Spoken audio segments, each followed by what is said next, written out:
À l'aube du monde numérique, nos échanges perdaient la dimension directe et privée qu'ils avaient toujours eue. Il nous fallait une issue. Une porte qui ouvrirait sur un autre monde. Moi, Satoshi, je l'avais codée, cette porte. Bitcoin. Les premiers à en franchir le seuil seraient ceux qui défiaient le système. Et ceux qui avaient le plus besoin d'anonymat.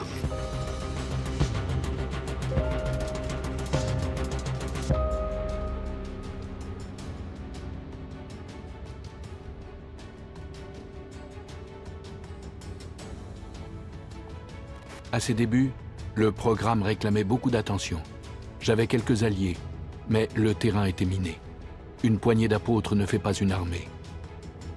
Bitcoin restait une proie facile.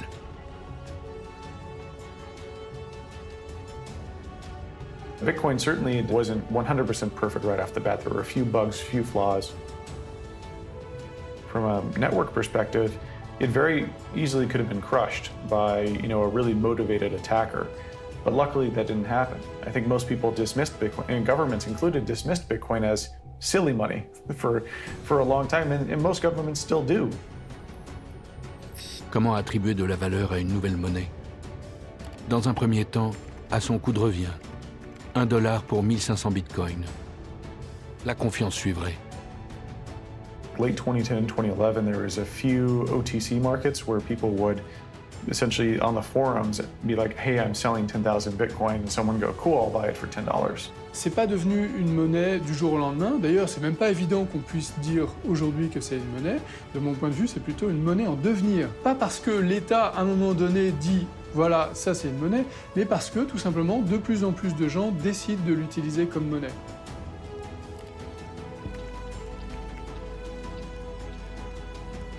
Laszlo put out a message on the forums, the Bitcoin Talk forum, and said, hey, I'd like to buy a pizza for 10,000 Bitcoin. And someone said, sure, well, send me your address and I'll send you a pizza and then you can send me the Bitcoin. Le tout premier achat. 2 pizzas. Pas de drogue, pas d'armes. On pouvait utiliser le Bitcoin comme une monnaie banale, quotidienne et autonome, sans nécessité de garantie extérieure. That was the first ever paid Bitcoin transaction, supposedly the first ever transaction for value. A very expensive pizza. Sur quoi repose une monnaie? Elle repose sur la confiance de ses utilisateurs. Et la question, c'est sur quoi repose cette confiance? Pour les monnaies actuelles, les monnaies étatiques, on a confiance dans ces monnaies parce que ces monnaies sont émises par l'État, on peut payer nos impôts dans cette monnaie et l'État garantit une forme de monopole de ces monnaies sur le territoire national. Et là, on a cet objet nouveau, complètement inédit, qui nous oblige à nous réinterroger sur ce que c'est que la monnaie. To understand Bitcoin, you have to first question why governments exist, why they have control over money, what is the origins of money, and then you also must understand why this current system is broken, why fiat money and why government money is broken, why are they allowed to print trillions of dollars during COVID? What gives them the right to do that? You're born into the system where you're not supposed to question it. And this is requiring you, kind of like in the Matrix, when you wake up from the system, you have to wake up from the Matrix and try to understand all of these components of why your reality isn't working. Julian Assange, the founder of WikiLeaks, has been put on Interpol's most wanted list. Tonight in Britain, Julian Assange is awaiting arrest by British police. But the WikiLeaks founder remains defiant, suggesting the US is out to kill him. Tonight, Assange isn't relenting, suggesting that if anything happens to him, all the remaining secret cables will be released to the world at once. Les États ont vite fait d'investir le numérique, de l'envahir de leur violence, du machiavélisme de leurs intérêts. WikiLeaks allait apprendre qu'on ne s'attaque pas frontalement aux secrets des puissants. Ce que j'ai appris, moi, du destin d'Assange, c'est qu'il y a des lignes rouges à ne pas franchir et des précautions drastiques à prendre en toutes circonstances. Different governments around the world pressured PayPal and Visa and other payment providers to censor their transactions because WikiLeaks was deemed dangerous for leaking information. So WikiLeaks turned to Bitcoin, which is permissionless, as a way to accept donations. And I think that was another really cool testament to Bitcoin's resiliency and use case of permissionless money. No one can take that money away from you and no one can stop it from being sent to you. Il aurait été bon d'attirer l'attention d'une autre manière. Wikileaks a donné un grand coup dans la ruche et les saints se dirigent vers nous. Le coup de projecteur était énorme et prématuré. You know, Satoshi had created this new money and he was very much worried that they were kicking the hornet's nest, is how he put it, at too early of a stage in the project and that they may not survive a government attack. He also, I think, close to that time, started to question if he should be part of the project, and so Satoshi eventually disappeared. Le Bitcoin devenait la monnaie de ceux qui avaient le plus besoin de rester dans l'ombre. You can get anything on the internet nowadays. Cars, homes, and now black tar heroin. This is Silk Road, the anonymous marketplace. On the main page, they proudly and openly sell LSD, marijuana, and ecstasy. Bitcoin is this thing that has no political bias. So it's this truly free, permissionless network for storing and moving value. Un anonymat garanti et un business très rentable, un supermarché de la drogue, où les internautes payaient grâce à une monnaie virtuelle. C'est pas anonyme, c'est pseudonyme. Le registre qui gère ces transactions en Bitcoin, donc la blockchain, c'est un registre qui est transparent, qui est accessible à tous. S'il y a un mandat judiciaire pour savoir ce que vous avez fait parce qu'il y a des soupçons d'activité illicite, l'État pourra aller voir les plateformes que vous avez utilisées, comme il peut aller voir les banques, pour leur demander votre identité et pouvoir retracer votre parcours financier. Le monde virtuel ne constitue pas un monde parallèle, séparé d'une autre. Au contraire, il y est étroitement lié. Chacune de vos actions numériques a un impact sur le monde réel. Donc là, on voit que ça a l'air d'être un stéréo player à $70. Mais à l'intérieur, du papier bulle et bien caché, un revolver 38 spécial, l'arme achetée sur le site. You know, it was a huge revelation to me that it could survive something even for an illegal use case, which meant that its protocol must be really, really robust and sound. This is before I completely understood how it all worked.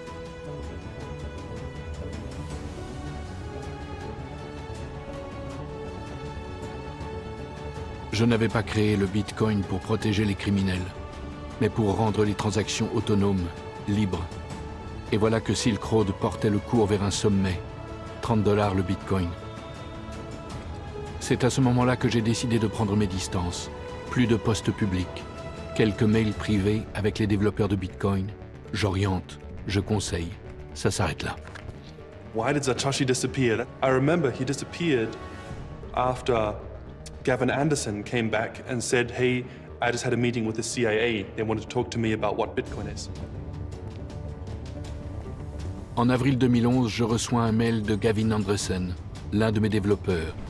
Il a accepté une invitation de la CIA pour parler du Bitcoin.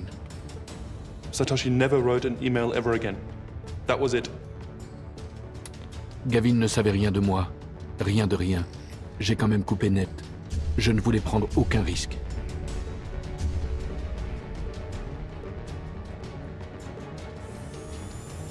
Je savais qu'il ferait tout pour me retrouver, mais il n'y arriverait pas. À ce stade, le programme n'avait plus besoin de moi. Il était assez solide pour se déployer et remplir sa fonction, quels qu'en soient les usages. I was a little bit surprised that it happened so soon.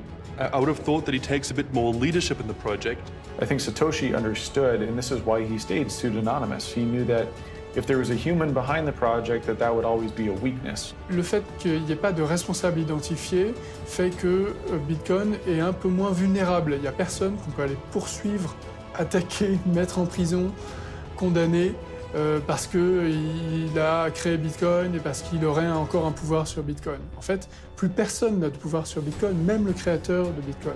People would look at that individual's flaws and project it onto Bitcoin. Also, they may try to convince him politically to insert new types of code or something. So he stepped away. And so he knew that if Bitcoin was going to become a thing, that he needed to take himself out of the equation to protect Bitcoin.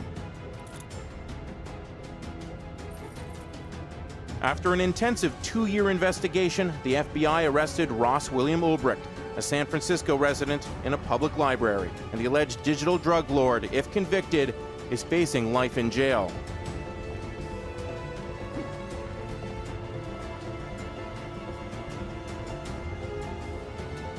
Finalement, de Satoshi, on ne sait rien sauf ce qu'il a écrit. We know that he's an English speaker. He uses some UK spellings for words, but he only does it twice. We know at times he posted on the Bitcoin Talk forum what time zone he may live in. Chaque fois qu'il est question de savoir si quelqu'un est Satoshi, on dit non mais Satoshi ne devrait pas être comme ci, devrait pas être comme ça.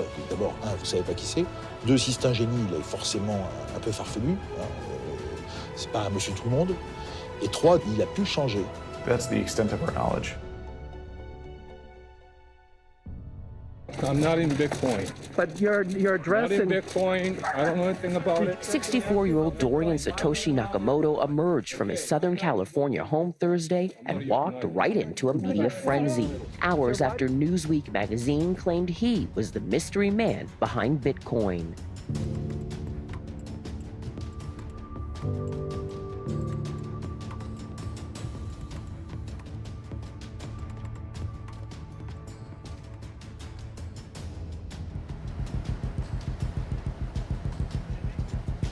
J'avais tout fait pour que le Bitcoin fonctionne en toute autonomie. Sans moi, Satoshi, son créateur. Sans intermédiaire. La confiance reposerait sur le code. Elle s'incarnerait dans le réseau.